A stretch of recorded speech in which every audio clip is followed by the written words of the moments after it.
Bem, pessoal, estamos aqui de volta, né? Com mais um vídeo sobre a série que nós estamos montando sobre o Spring. Nessa série nós já falamos sobre a origem do Spring, onde pegar esse software, onde baixar. Você pode dar uma olhadinha, eu vou ver se eu coloco um card aqui nesse vídeo. O card é um link que você pode clicar para o outro vídeo, né? E nesse contexto, nós vamos fazer agora os primeiros passos dentro do Spring, né? Então eu estou aqui com o Spring aberto. O Spring ele funciona com a criação de banco de dados, ok? Tem um banco de dados aqui já criado. Eu vou suprimir esse banco aqui. Então vou criar um banco de dados. Geralmente quando você liga o Spring pela primeira vez ele está nessas condições. O Spring ele é um software que tem uma arquitetura banco de dados, projeto e planos de informação. Para criar um banco de dados do Spring, você necessariamente para criar qualquer estudo ou avaliação ou classificação de imagem, você tem que criar um banco de dados. Então vamos criar o banco de dados. Você vê nesse símbolo aqui, né? E aqui você tem diretório, a caixinha abre e você vai ter diretório aqui.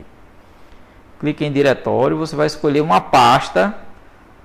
Não precisa entrar na pasta, basta escolher uma pasta. Então você vai clicar aqui, ó.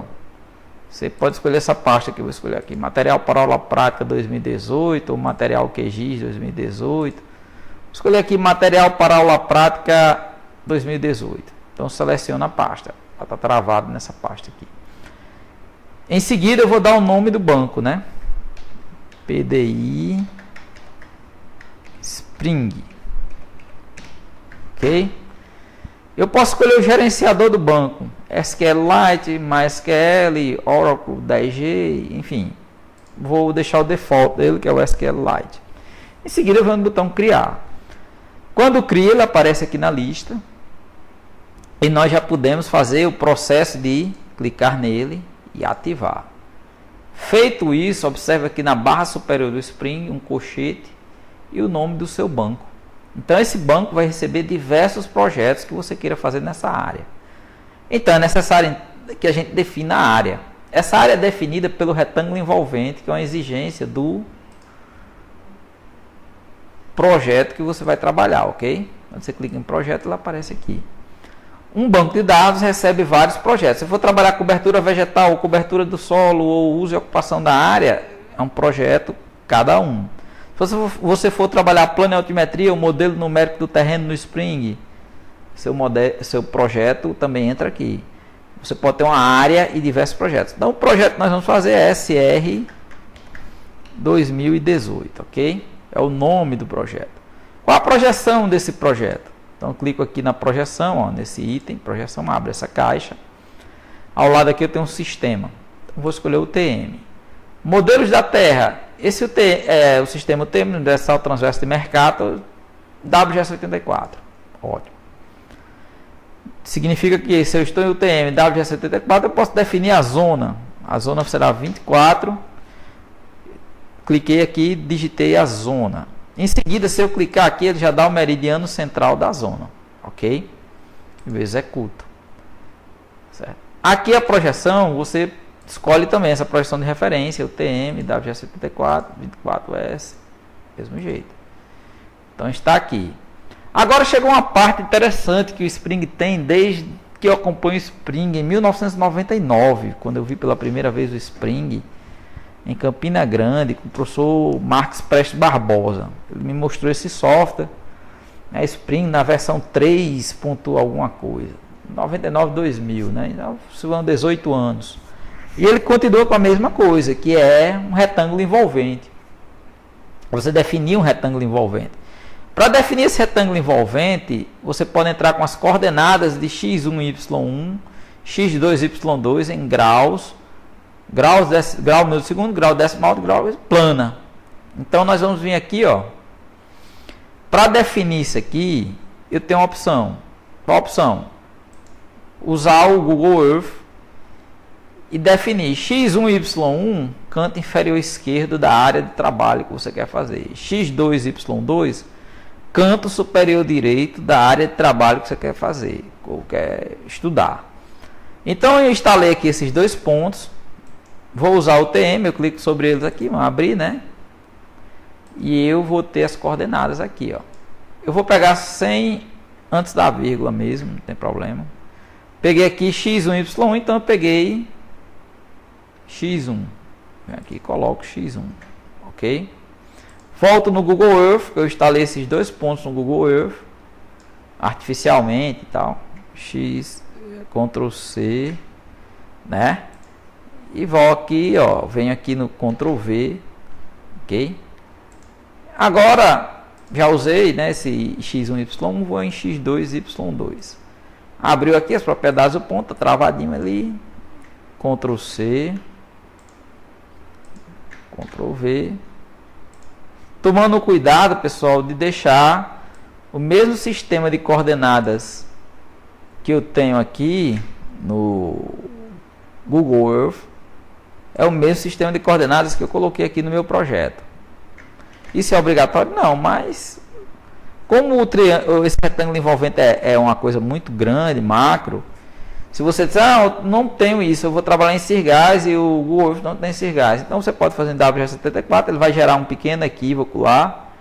Esse retângulo envolvente não precisa ser justo, ele pode ter esses erros, essas folgas, então você faz isso, depois ele vai expandir. Feito isso, ó, x1, y1, canto inferior esquerdo, x2, y2, canto superior direito. Qual é o hemisfério? Sul e sul. x1, y1 está no sul e x2, y2 está no norte, ou no sul. Ele poderia estar no norte, poderia. O nosso país é dividido, né, tem porções dele no norte e no sul, então não tem problema quanto a isso. Feito isso, eu posso criar. Criei, olha lá. Ó. Agora o Spring está pronto para receber os dados. Então eu venho aqui em ativar. Ativou. Então nós temos aqui a área de trabalho, em que você vai carregar as imagens, e os planos de informação que eu falei, que podem ser tanto vetorial quanto matricial.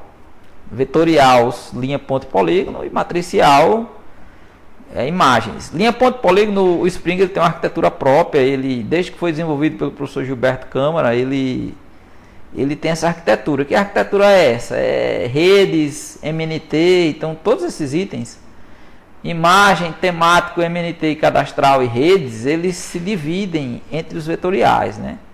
Você tem os cadastrais e as redes são vetoriais.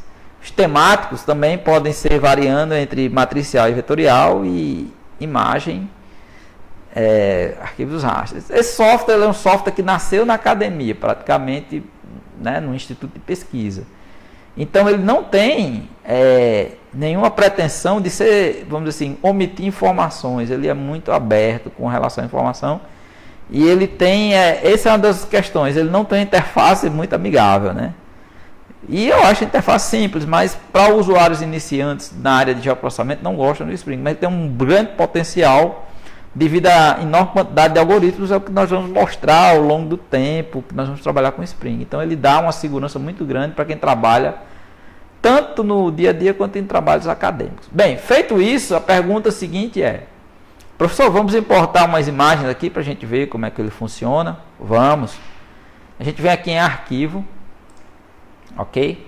Quando eu clico em arquivo, eu tenho aqui, ó, importar.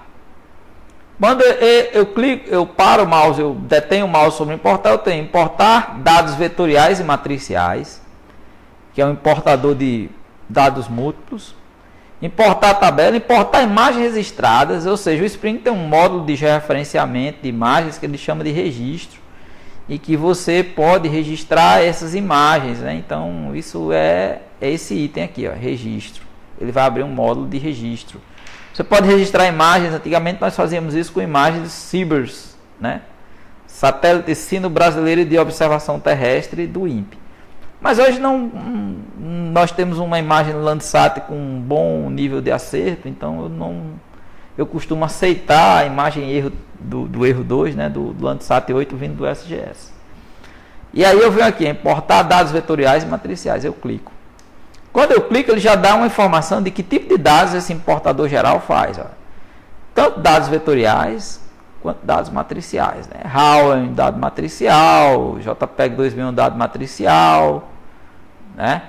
TIFF, BigTIFF e GeoTIFF são dados matriciais. Então aqui tem uma gama bem grande, nós vamos trabalhar essas duas informações.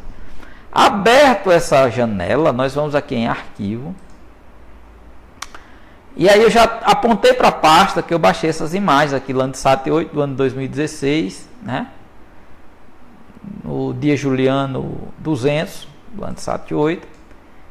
E aí eu vou escolher aqui arquivo. Onde estão essas imagens? Estão aqui nessa pasta. Duplo clique. Não apareceu nada. Bem, você tem que vir aqui e trocar. Ó. Qual o formato? TIFF, GeoTIFF. Você clica, as bandas aparecem. Landsat 8, eu vou querer fazer uma composição falsa cor utilizando a banda a verde, a vermelha e a infravermelha próxima. Então vou começar pela verde aqui, né? Eu cliquei banda 3 aqui, a banda verde no Landsat 8. Você pode ir lá estudar, no SGS tem um manual e tem várias informações de satélite extremamente conhecido na internet. Você pode ir lá e buscar essa informação. Então clico aqui, né? Tá aqui a imagem, abrir. Aí vem o seguinte, eu defini um retângulo envolvente, ele está fazendo a seguinte pergunta: existem dados fora da área do projeto? Expande a área do projeto? Sim, significa que ele vai abrir a área do projeto maior do que aquele retângulo envolvente que a gente tem e ajustar os meus dados dentro dele. Eu digo sim. Aqui nós já temos a informação. O Landsat ele trabalha com dados 30 por 30 metros no pixel. A entidade que nós estamos trabalhando com ele é a imagem, certo? Então você mantém a imagem. Aqui eu poderia alterar retângulo envolvente, enfim, uma série de coisas. Eu venho aqui em saída. Saída, está aqui o meu projeto. Aqui, ó, entre colchetes, aqui o meu projeto. SR 2018. Em seguida eu vou em categoria. Isso aqui é o que? Uma imagem, um arquivo raster. Então a imagem, o Spring detecta ou indica para você com esse i vermelho. Então eu clico aqui, ó, a imagem. Eu vou dar aqui banda 3L8 do Landsat 8, ok? Banda 3 Landsat 8. Coloquei o nome da banda aqui. E agora eu posso fazer a execução da importação dessa imagem, executar. Ele está lendo a informação da imagem. Ele está importando? Não. Ele está lendo. Então ele fez a leitura para ver se o arquivo corresponde a isso que eu falei, onde ele vai sediar, enfim. O software está fazendo essa varredura. E isso, às vezes, dependendo do sistema que você tem, demora um pouco mais, um pouco menos, né? Lembrando, claro, que se a máquina for um pouco melhor, essa máquina que eu uso aqui é um mini PC Elite Desk. Então é uma máquina relativamente pequena, né? E não tem uma GPU, então ela sofre um pouco mais, né? Mas breve eu acho que eu vou ter que subir para um workstation que a gente tem aqui, é o workstation para a gente trabalhar com mais calma. Aqui está, ó, ele disse que fez importado com sucesso, ok. Onde é que ele apareceu? Aqui, ó. Da mesma forma que eu procedi para a banda 3, eu vou fazer para as demais bandas, tá certo? Daqui a pouco eu volto, vou só dar uma pausa no vídeo e vou fazer esse serviço. Bem, pessoal, a gente já voltou aqui com... Tirei a pausa do vídeo e estão aqui as três bandas, olha só. As três bandas aqui. A banda 3 do Landsat 8, a banda 4 do Landsat 8, a banda 5. Verde, vermelho e infravermelho próximo. Agora o Spring, ele tem um painelzinho aqui embaixo, ó, que você pode escolher aqui a banda, você clica e aí você verifica a banda ativa, PI ativa aqui nesse setor. Quando você clica aqui, ele muda o PI. O que é PI? Plano de informação. E aí você muda aqui o PI. Você pode ativar ele com monocromático, né? E aí você diz, e o que é isso aqui? Foi o retângulo que eu dei, mas a imagem é bem maior. Então eu posso utilizar esse botãozinho aqui, ó. Encaixar. Monocromático, escala de cinza, a escala original. Cliquei aqui, vermelho, infravermelho próximo, ok? Essas imagens estão sem correção atmosférica. Você pode produzir esse mesmo efeito com a correção da atmosfera das suas imagens, certo? A correção da atmosfera você pode fazer usando qualquer software que você queira, o SCP, uma calculadora geográfica qualquer. E aí você entra com os dados do metadata e faz a correção atmosférica. Alguns periódicos só aceitam publicar quando você trabalha com imagens com correção atmosférica. Faz sentido, né? O periódico tem um cuidado maior com os dados que ele está recebendo. Em todo caso, para uso do dia a dia, os erros podem acontecer, mas os equívocos podem ser menores se você trabalha com material que o seu objetivo especificamente não é PDI.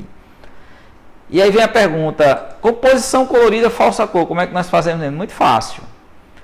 Vamos dizer que eu queira dar o canal vermelho, ó, red, o R aqui é de red, para a banda 5. Eu clico na banda 5, red, ok? Eu clico na banda 4, green, ok? E eu clico na banda 3, blue, ok? Pronto. Nós temos uma composição colorida que quanto mais vermelho for, né, a imagem aqui, mais intensidade de vegetação verde você tem. Como essa região aqui é uma região semiárida, a situação é bem diferente. Para dar o zoom aqui, eu uso essa lupinha aqui, ó, que nós temos uma área com pivôs centrais, né, que são sistemas de irrigação, próximo ao rio Jaguaribe. Você vê o semiárido aqui todo seco ao redor e as áreas irrigadas extremamente verdes. Nesse caso aqui a imagem é falsa cor para atenuar, né, o efeito da seca e os cabos irrigam. Então, essa imagem falsa cor, na verdade, quanto mais vermelho você está vendo nessa cena, ou nessa composição colorida falsa cor, você vê, né, a imagem sendo utilizada para destacar áreas verdes, né? Aqui é a cidade de Mossoró, o centro urbano, na verdade. Então você vê que tem setores aqui próximos que são irrigados, áreas produtoras de melão, e que tem essa característica, tá certo? E aí você utiliza essas ferramentas aqui, ó, todas elas são ferramentas de zoom, e essa aqui é uma ferramenta para encaixar a imagem. Da mesma forma que ele trabalha com composições coloridas falsa cor, ele importa matricial e importa arquivos raster. Como o vídeo já está um pouco longo, nós fizemos uma composição colorida falsa cor, e nos próximos vídeos o que é que eu vou fazer? Eu vou partir desse banco de dados desse projeto e trazer um arquivo shapefile aqui dos municípios da região, ver onde ela encaixa. Vou escolher um município, vou recortar e vou fazer a classificação dele, tanto supervisionada quanto não supervisionada. E aí começa a grande, vamos dizer assim, vantagem de usar o Spring para PDI. Ele vai lhe dar a opção de classificar supervisionado e não supervisionado, utilizar Batacare, Isoseg. Isoseg é um arquivo conhecido, você pode usar Max Semelhança e CM, enfim. Enquanto que o SCP do QGIS dá só 3 opções de algoritmos, aqui você tem 16, 12, 14. Com certeza você tem mais de 10 opções, quando você divide entre supervisionado e não supervisionado. Então, para o vídeo não ficar muito extenso, esse aqui é o nosso primeiro contato com o carregamento de dados no Spring. Nós iremos fazer um vídeo trazendo arquivos dos municípios e criar o recorte aqui para fazer diversos estudos com o Spring. Então, a gente vai explorar só essa parte de PDI. E também aqui é o seguinte, outra curiosidade, você está trabalhando com o I vermelho e os seus dados estão sobre esse I de imagem, então o seu menu ativa a imagem. Todas essas opções aqui, como contraste, você pode vir aqui aplicar. O contraste do Spring não é comum, quando nós formos trabalhar lá com o município, eu vou trabalhar o contraste. Segmentação, classificação, então ele é um software bem completo com relação a esses elementos, ele controla bem isso.